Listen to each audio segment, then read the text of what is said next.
Hola a todos, vamos a continuar con nuestro curso y hoy vamos a estar hablando de modelación basada en agentes. Ya empezamos a hablar de esto un poco la vez pasada eh, y la idea que hay detrás de la modelación basada en agentes, decíamos, es tratar de hacer una descripción de comportamientos individuales, dar ciertas reglas de interacción y en esas reglas de interacción investigar posibles patrones que emergen de la interacción de estos comportamientos individuales, para tratar de entender un modelo un poco, un fenómeno un poco más complejo, un poco de una forma un poco más realista, ¿no? Más realista en qué sentido, que no estamos suponiendo que en el promedio los individuos hacen tal cosa o en el promedio podemos pensar que tal cantidad es despreciable, ¿no? No, nos estamos fijando en el comportamiento individual heterogéneo de los individuos para tratar de entender cómo esos comportamientos individuales heterogéneos, eh, que a veces parecen aleatorios, pero que no lo son, cómo esos comportamientos pueden generar un comportamiento, un fenómeno, un comportamiento colectivo, ¿no? Eh, y como estábamos hablando de movilidad, pues tal es el caso de la formación de patrones de movilidad en ciertos animales. Concretamente pensemos en la formación de escuelas de peces o de enjambres de abejas. Eh,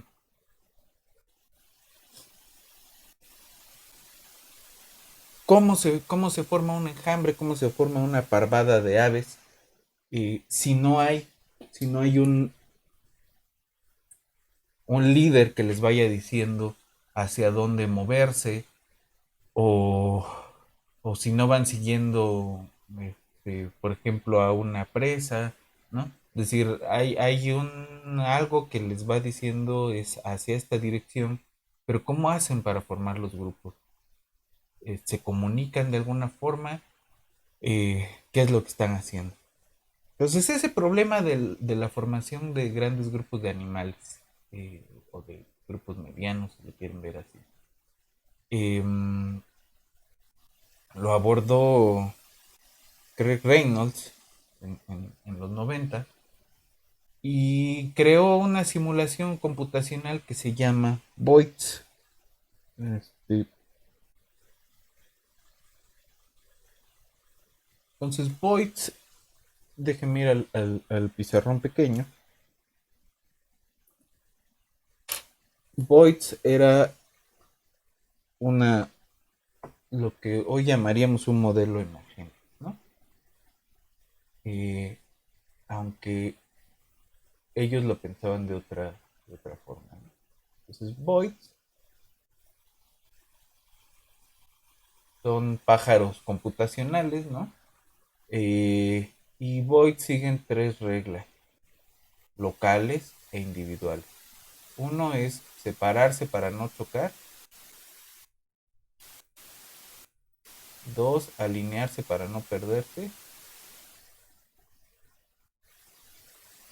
Y tres es lo que se llama la coherencia, que básicamente es eh, tomar o de alguna forma ver la tendencia hacia dónde se están moviendo los vecinos, ¿no? Entonces aquí tiene esas dos características, ¿no? Son heterogéneos, cada uno tiene su capacidad propia y no van siguiendo ningún otro objetivo más que moverse y buscar a sus compañeros. Y la otra característica, eh, es que siguen reglas locales.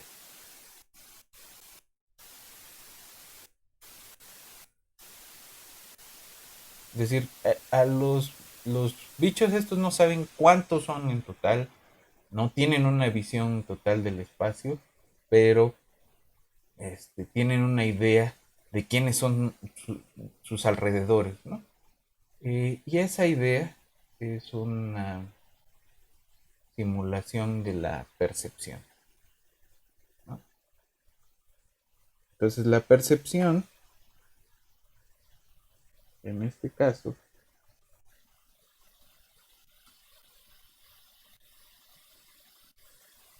le vamos a llamar visión.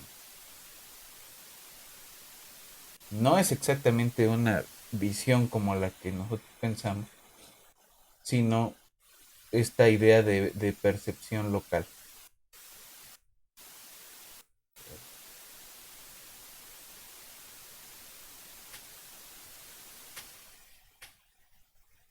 Es decir, en los alrededores pueden saber qué es lo que está pasando. Percepción local. Entonces, ya se imaginarán que para hacer el programita de los voids, pues vamos a necesitar pues un objeto que es eh, los celdas del espacio,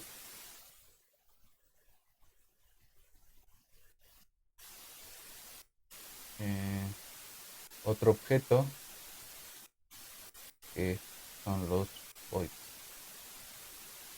Y cada void va a tener como características cierto rango de visión que lo vamos a dibujar como un radio de un círculo, eh, un grupo de vecinos o un conjunto de vecinos,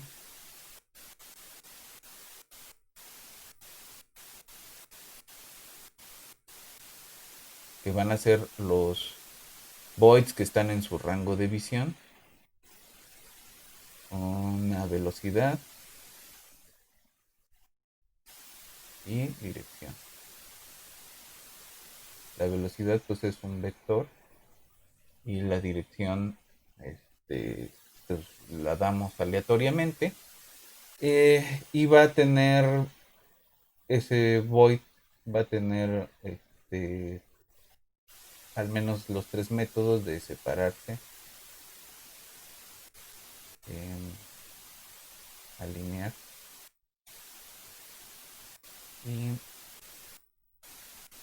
la coherencia. Básicamente separarse es si tienes vecinos muy cerca,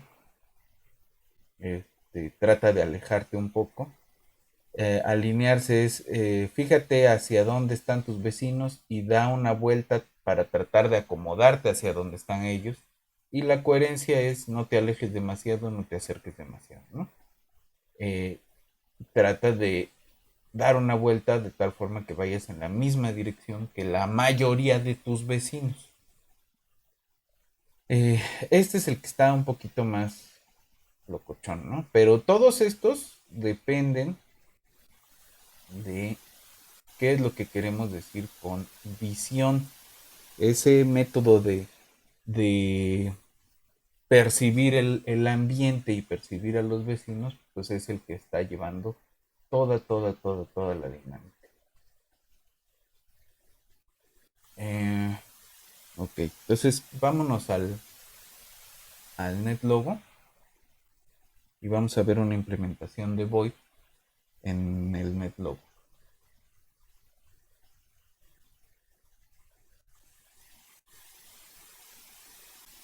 Entonces esta viene como un ejemplo en la sección de biología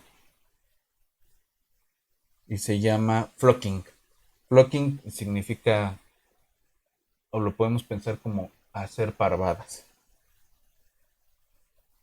Entonces vamos a ver qué hace. Primero tiene un switch que mide el tamaño de la población, que determina el tamaño de la población.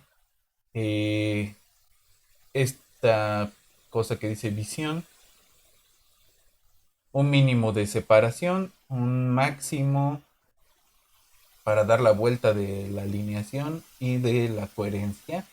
Esto viene medido en grados. Y un máximo de la vuelta para separarse, ¿no?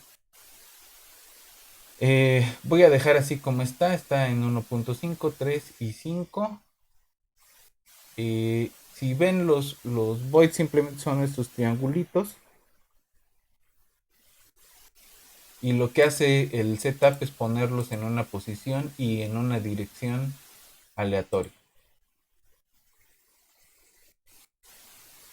Entonces,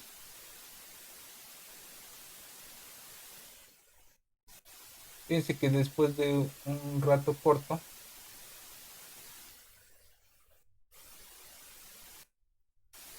los, los voids van a estar este, en grupos más o menos grandes, ¿no? Entonces ahí se empiezan a mover suficientemente lento como para ver la tendencia. Y entonces unos van hacia un lado y otros van hacia otro. Estos bichos viven en un toro plano y después de un rato ya están todos apuntando en la misma dirección después de 200 pasos. Aunque están en tres grupos separados, un grupo bastante más grande que el otro, pero estos se les van pegando y al rato vamos a tener una sola parvada grande. Ahora, ¿el tamaño de la población afecta en algo?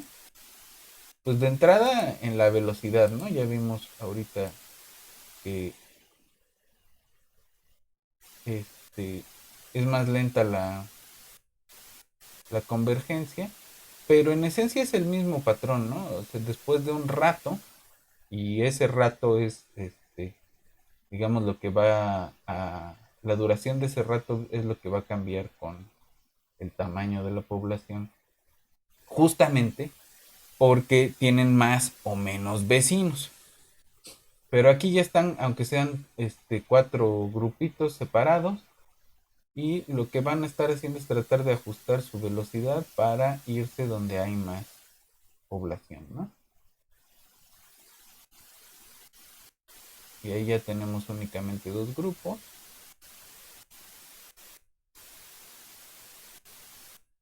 y se separaron demasiado. Unos van persiguiendo a los otros, digamos, pero hasta ahí. Estos todavía podrían acercarse un poco más, pero ahí están, ya se empezaron a juntar, estos se empezaron a abrir y ya están en un solo grupo. Ahí está. Ahora aquí cabría hacer de entrada dos preguntas, ¿no? Ya vimos que más o menos podemos imaginarnos una dependencia de respecto a la densidad de la población. Pero la pregunta es, ¿esto puede depender de la forma del espacio, de la cantidad de espacio que tienen para moverse? ¿Puede depender de esas cosas? Y si no depende de esas cosas,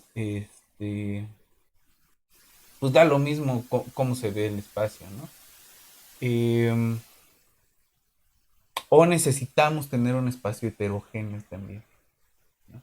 Que sea más fácil moverse por algún parche que por otro, ¿no? Entonces eso lo vamos a estar explorando después. Pero también quiero que piensen que aunque aquí lo podemos hacer, no es tan fácil hacer eso en ecuaciones diferenciales, ¿no? Vieron ustedes cómo eran las ecuaciones para los forrajeros, y hacer la suposición de que hay lugares más fáciles de moverse que otros, ni es tan sencilla, ni se puede lograr de forma tan realista en un modelo de ecuaciones diferenciales, ¿no? Ok, entonces vamos a ver rápidamente el código, porque quiero dar un ejemplo más de esto. Entonces, ¿qué es lo que tienen estos? Este Turtle Zone son las propiedades que tienen los agentes, que en nuestro caso son los pajaritos, y son sus vecinos y su vecino más cercano. Esas son únicamente sus dos propiedades. Aquí un poco en esta implementación no importa demasiado la velocidad porque se supone que va a dar un solo paso por tiempo, entonces la velocidad está normalizada. Eh, si pensáramos en vuelos de Levy, tendríamos que preocuparnos por la velocidad. Y la velocidad iría cambiando de acuerdo al tamaño del paso, ¿no? El setup lo único que hace es crear los agentes, les da un color aleatorio, un tamaño y los pone en una posición aleatoria, ¿no? Su coordenada X es aleatoria y su coordenada Y es aleatoria. Y pone su contador de vecinos en cero. Eh, ¿Qué es lo que van a hacer estas cosas? Esta función que se llama flock y se repite 5 veces el flock en cada tick. Y flock es lo que estábamos platicando. Flock es busca a tus vecinos, es decir, percibe el ambiente, observa y si tienes vecinos, encuentra al más cercano y si la distancia que tienes es más chiquito que el mínimo de separación, entonces te separas. Y luego, si no estás tan cerca, entonces te alineas y aplicas la coherencia. Eh, Digo, separarse y alinearse es más o menos pues, lo que uno podría esperar. Este es el procedimiento de percepción, ¿no? Encuentra a tus vecinos. Tus vecinos van a ser los otros en el radio de visión, es decir, y aquí es donde se pone chistosa la cosa. Los voids, al menos en esta implementación, no ven así, ¿no? Como los pájaros de veras que ven como en un conito. Ven como si fueran búhos todos, ¿no? Le pueden dar la vuelta completa a su cabeza y ver hacia atrás. Entonces perciben todo lo que está detrás y todo lo que está delante. Eh, Eso se puede modificar y se puede pensar que la visión esté en un conito, ¿no? Eh, y la pregunta es si eso cambia de alguna forma la dinámica. A encontrar al vecino más cercano, pues agárrate a un vecino que tenga el mínimo de la distancia hacia mí. Y ya. Ese es igual lo que se esperaría. Separarse es lo que se esperaría, ¿no? Es date la vuelta, este, dando el máximo ángulo aceptable. Y esto respecto al vecino más cercano, ¿no? Si tienes uno muy, muy cerca y él va apuntando hacia acá, tú te vas a dar la vuelta al otro lado, ¿no? Con un ángulo máximo. Eh, Alinearse es al revés, ¿no? Te agarras a todo tu grupo de vecinos y dices, pues más o menos van para allá. Y más o menos ir para allá, la computadora lo hace calculando el promedio de las direcciones de todos los vecinos. Y das la vuelta hacia esa dirección con el ángulo máximo permitido. ¿Cómo calculan ese promedio? Pues básicamente se utiliza el centro de masa de los vecinos, ¿no? Se toma la suma de todas las componentes de la posición horizontal y vertical de los vecinos y se reporta la dirección y lo que nos va a interesar es el arco cuya tangente es la la pendiente que corresponde a esa posición vertical y horizontal, ¿no? El, la coherencia es dar la vuelta hacia el promedio de todos los vecinos, de la dirección de todos los vecinos, con un máximo de un ángulo máximo. Eh,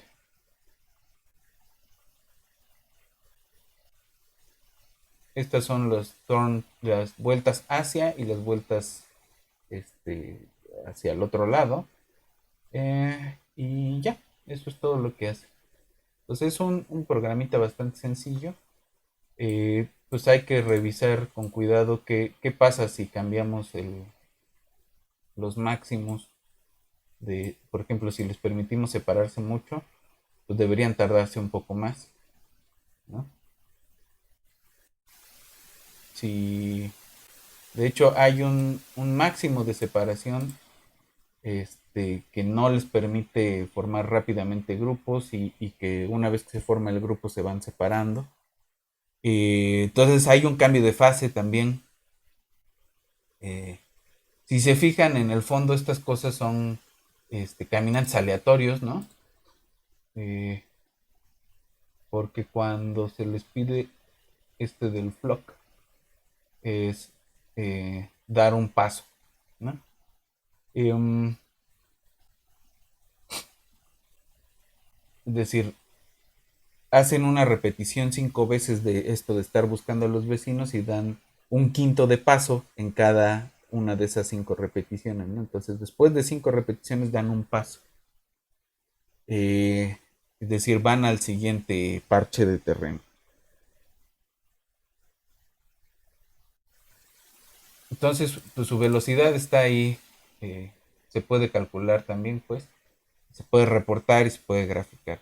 Esto lo podemos ver en una siguiente sesión. Pero justamente pues vemos que hay una diferencia entre tener un caminante pues aleatorio, ¿no? Si tuviéramos un único void o poquitos void, se mueven como caminantes aleatorios, ¿no? Pero mientras tengan algún vecino, ahí está, ese es un void solito.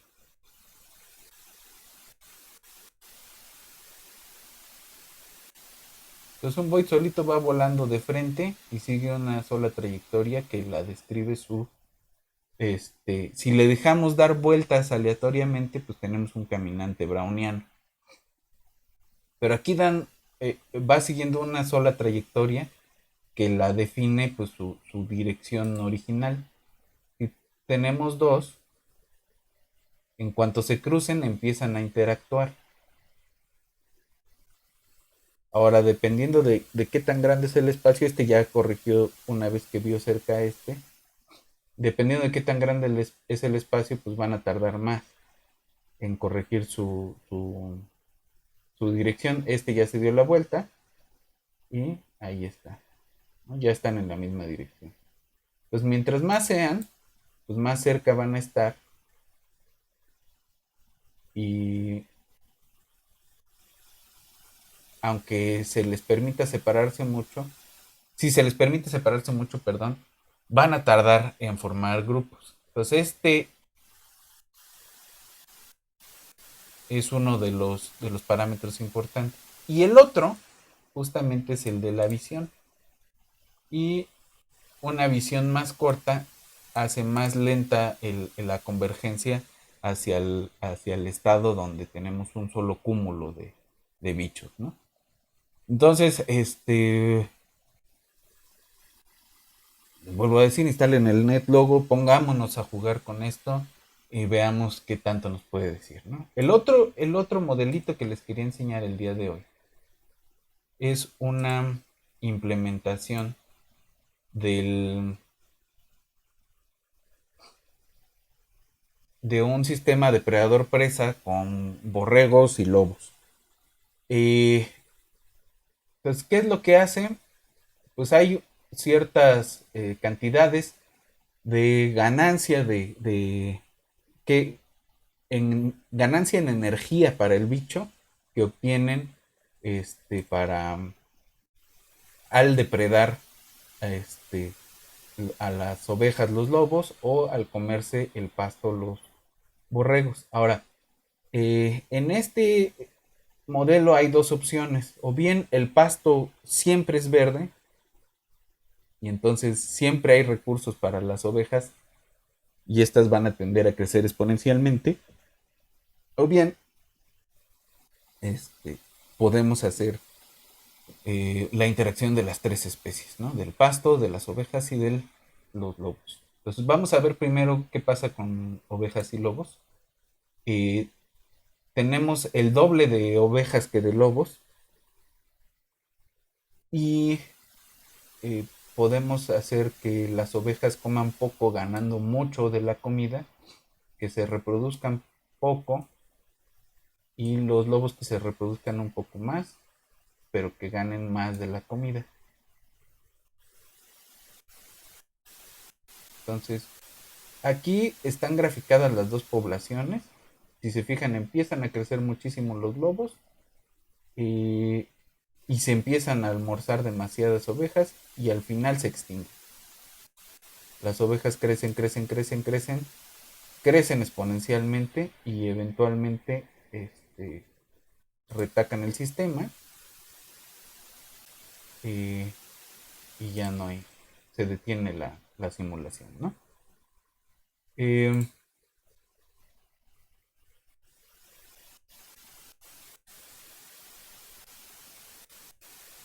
entonces, fíjense, esa es la idea que está chafa del crecimiento exponencial. Eh,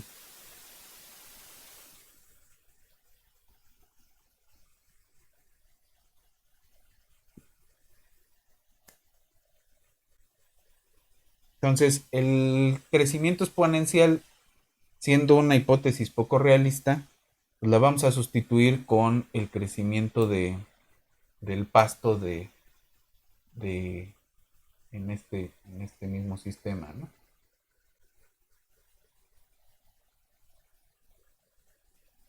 A ver,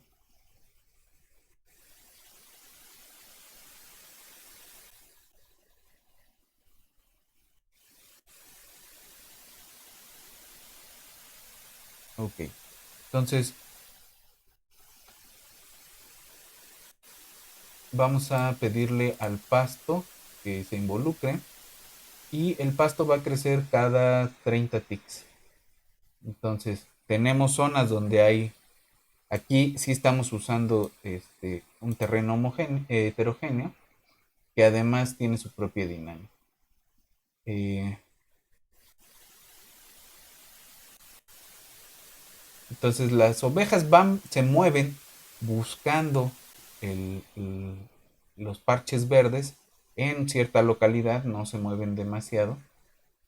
Si los dejáramos moverse demasiado, es decir, si pensáramos más que en herbívoros, en forrajero, este, tendríamos otro tipo de dinámica.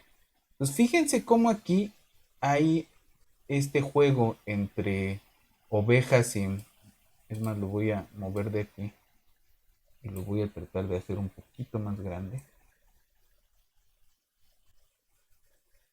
El pasto tiene cierta oscilación, pero aquí hay un juego, ¿no? Parecido al Lotka Volterra, donde las este, ovejas crecen y los van siguiendo los lobos, pero no se cruzan. No se cruzan porque las ovejas no pueden crecer demasiado a menos que el pasto crezca. El juego entre el pasto y las ovejas sí se parece más al Lotka Volterra clásico. Entonces, sí tenemos una cosa que se parece a espirales en R3, ¿no? Y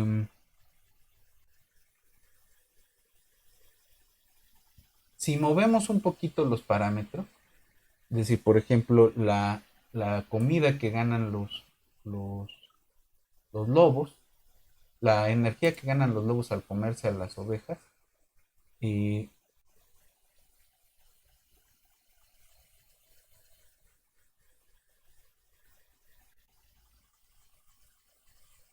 los lobos empiezan a comer demasiado y aquí ya cambió la dinámica y tenemos el Lotka Volterra pero para lobos y ovejas. Y luego se van a empezar a cruzar estos y hacen que las ovejas decrezcan. Cuando este, las, cuando teníamos el otro caso, las ovejas crecen demasiado. Y si las ovejas crecen demasiado, los lobos depredan demasiado y eventualmente se quedan sin ovejas en su localidad y se empiezan a morir, como está ocurriendo ahorita, ¿no? Hay grandes bajones de lobos y de ovejas de acuerdo con la dinámica del pasto. La dinámica del pasto es la que está llevando todo esto. Si se tarda menos en crecer el pasto,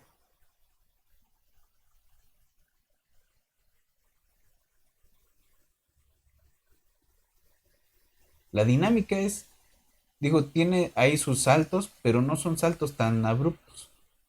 Y el crecimiento de las ovejas es mayor en este caso y la curva de los lobos es bastante más lenta. De hecho, en este caso, la curva de los lobos va siguiendo a la curva de las ovejas. Este, y ahora ya crecieron demasiado, extinguieron a las ovejas y se murieron todos menos el pasto. ¿No? Entonces podemos producir fenómenos de extinción. Es decir, el cero es un atractor en el sistema herbívoro planta depredador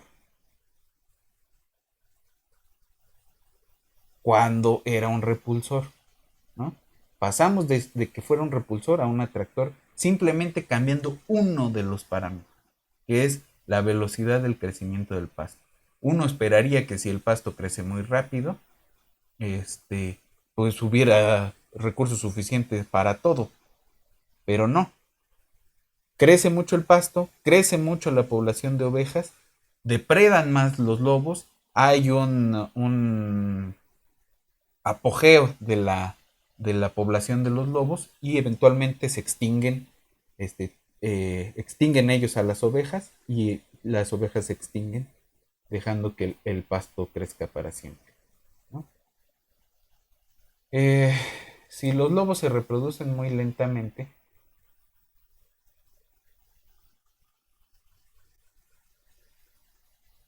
la población de ovejas va a tender a crecer demasiado, este, pero el crecimiento del pasto va haciendo su juego y otra vez se extinguieron las ovejas, ¿no? Entonces, eso pasa siempre que el pasto tarde mucho en crecer. Si tarde poco en crecer, si tarda mucho en crecer, hay menos ovejas y ovejas y lobos entran en el jueguito Lotka Volterra o tipo Lotka Volterra, ¿no? De las oscilaciones. Y lo que está pasando es que nunca hay demasiadas ovejas.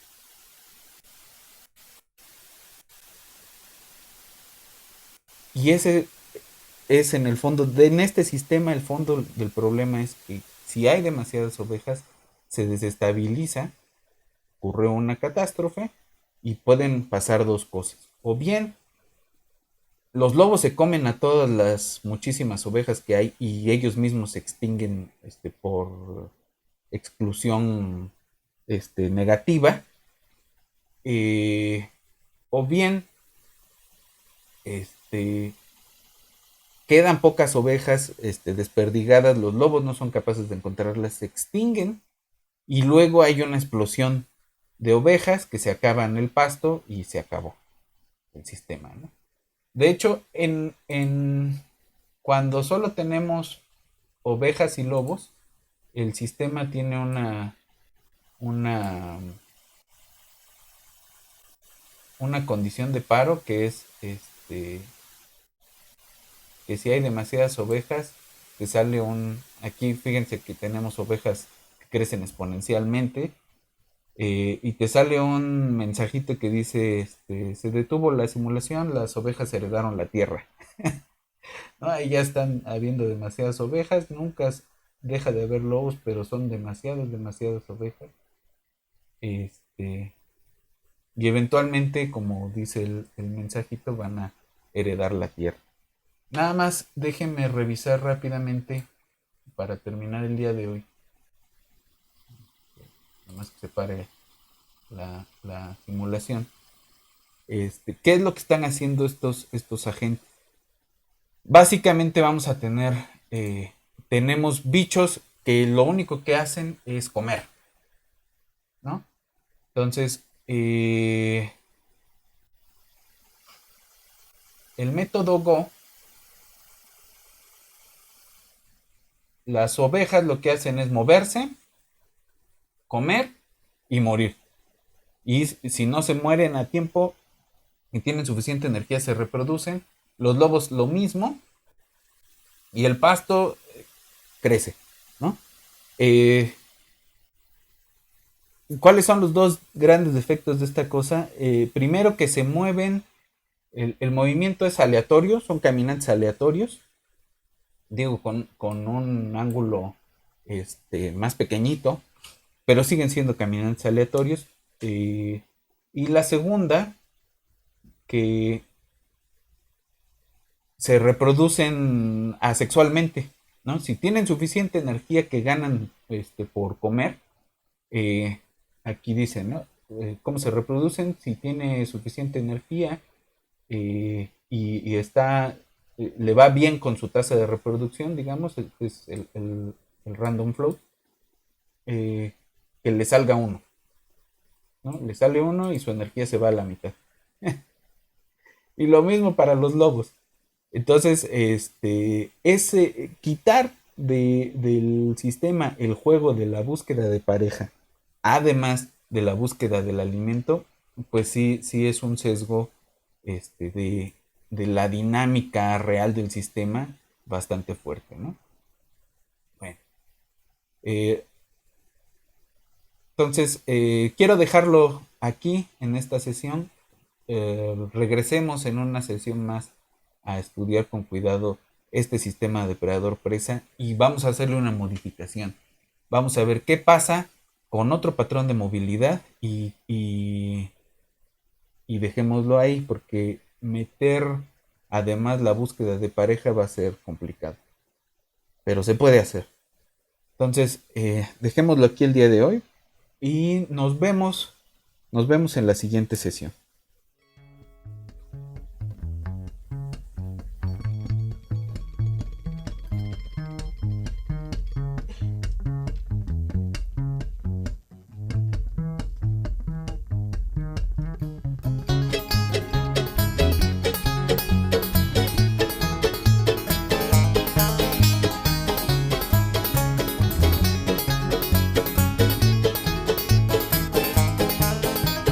Creep and come till you fall into the old dark way.